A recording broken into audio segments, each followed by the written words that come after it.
Donc je suis Valérie, je suis la maman de 4 enfants, dont des jumeaux qui ont 8 ans, bientôt 9, une troisième qui a 7 ans et notre dernière qui va avoir 6 ans. Alors Célestine, c'est la quatrième de notre fratrie. Quand elle est née, nos aînés n'avaient pas encore 3 ans, donc c'était vraiment des jeunes enfants. On a vécu les choses de notre point de vue de manière assez naturelle, c'est-à-dire que on a toujours parlé à nos enfants. Quand ils nous ont vus pleurer, on leur a expliqué pourquoi on pleurait. On leur a toujours dit que c'était pas de leur faute, qu'on était inquiets, mais que c'était pas, voilà, c'était pas de leur fait. On a toujours évoqué avec eux les questions. On leur a toujours, en fait, on a répondu à leurs questions. Ils ont vu leur sœur assez longtemps après sa naissance, parce qu'ils pouvaient pas aller en néonat tout de suite. Célestine, donc, elle est restée pendant 2 mois, 2 mois en néonat à Necker. Ils ont pu la voir, je crois, au bout d'un mois de naissance. Donc pour eux, c'était, je pense, assez flou, assez anxiogène, petit, de nous voir faire des allers-retours, de nous voir inquiets, de les confier parce qu'il fallait qu'on soit à l'hôpital. Mais on a toujours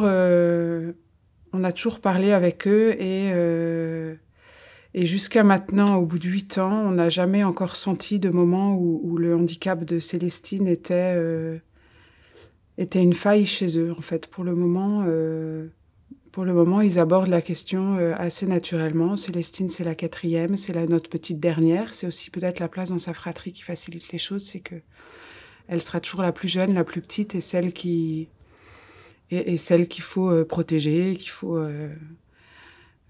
voilà, donc en fait, ils s'en occupent beaucoup. Ils sont très attachés à leur petite sœur.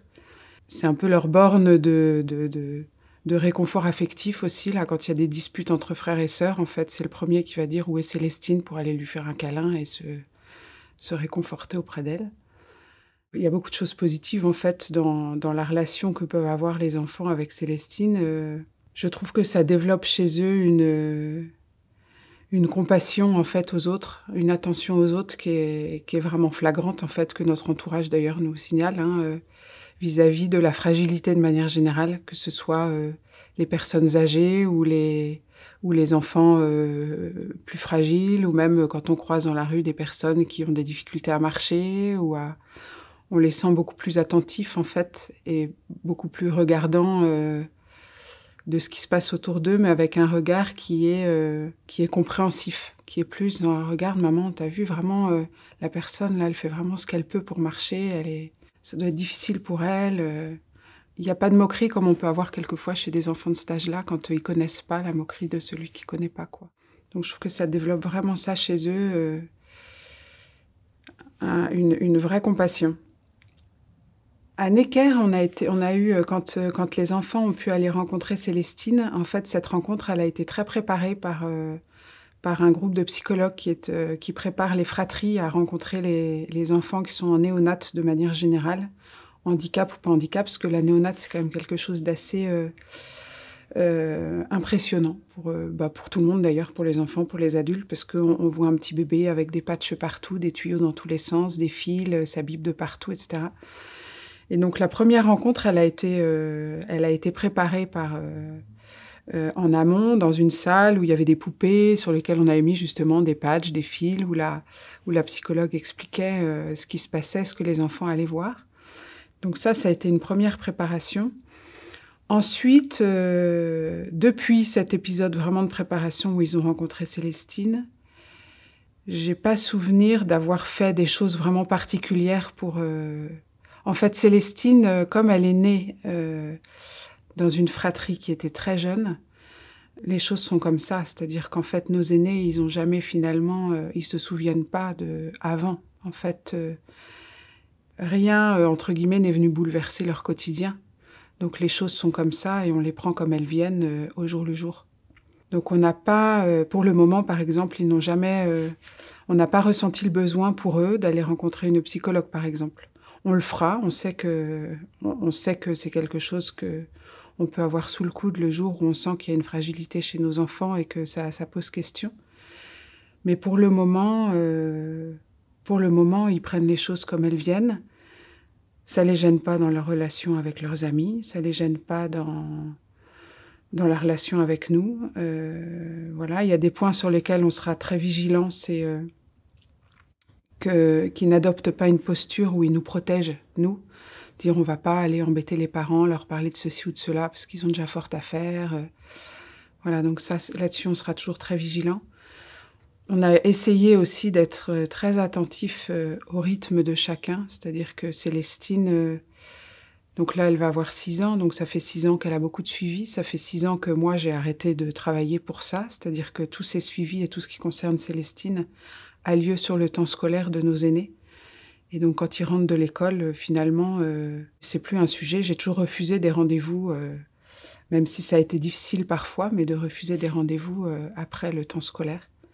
Voilà, donc on a fait ce choix avec mon mari que l'un de nous arrête de travailler pour l'équilibre familial. Alors c'est un équilibre qu'on repose constamment, hein, toujours. On se repose toujours la question à la fin de l'année scolaire de savoir est-ce que l'équilibre est bon pour chacun, y compris pour moi, bien sûr. Voilà. L'équilibre est toujours très fragile, mais on sent que ce choix a beaucoup aidé notre famille à rester unis et surtout que nos enfants, notre préoccupation, c'était aussi de se dire que nos enfants nous disent pas « mais maman ou papa, vous étiez jamais là parce que vous étiez toujours avec Célestine, vous étiez toujours partis pour elle et puis nous on était… Voilà, donc ça c'est quelque chose qu'on a en tête. Alors vous me posiez la question tout à l'heure de savoir est-ce qu'il y a des supports qui vous ont aidé. En fait, en parlant de ça, oui. C'est des témoignages de frères et sœurs adultes d'enfants avec handicap. Donc dans notre entourage, on a dans nos familles ou dans nos amis des personnes qui sont aujourd'hui adultes et qui ont eu un frère ou une sœur avec handicap et à qui on a posé beaucoup de questions parce que ça nous semblait important. Célestine, c'est important, son suivi, mais de fait, elle est suivie et on a l'aide de tous les professionnels hein, qui nous ont toujours bien aidés, bien appuyés, etc. Donc ça, voilà. En revanche, on avait besoin aussi d'avoir un témoignage de la fratrie parce que c'est l'équilibre familial. On sait que l'avenir de Célestine, l'avenir social de Célestine en tout cas, ce sera sa famille, même si on ne fera pas peser les choses sur ses frères et sœurs, mais il n'empêche que les liens sociaux qu'elle aura plus tard, on est quand même assez conscient que ce sera ses frères et sœurs et tout ça, qui viendront la voir, Et donc, c'est ce qu'on espère en tout cas. Et donc, on veille aussi à ça, à ce que la relation reste équilibrée et saine entre les frères et sœurs. On essaye en tout cas. Je dirais qu'on joue chacun avec nos cartes. En fait, en tant que parent, on a des cartes en main. Un conjoint, pas un conjoint, des frères et sœurs de l'enfant avec handicap, pas de frères et sœurs. Une famille, pas de famille, des amis, pas d'amis. Enfin, on a tous nos cartes et on joue avec nos cartes.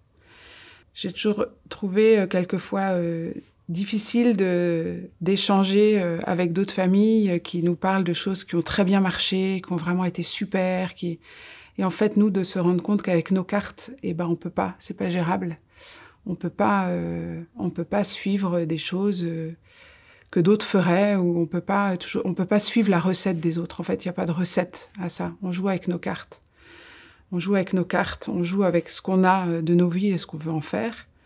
Et on avance un jour après l'autre. En fait, de manière générale, hein, handicap ou pas, on avance un jour après l'autre. Voilà, je pense que si j'avais envie de dire quelque chose, ce serait ça.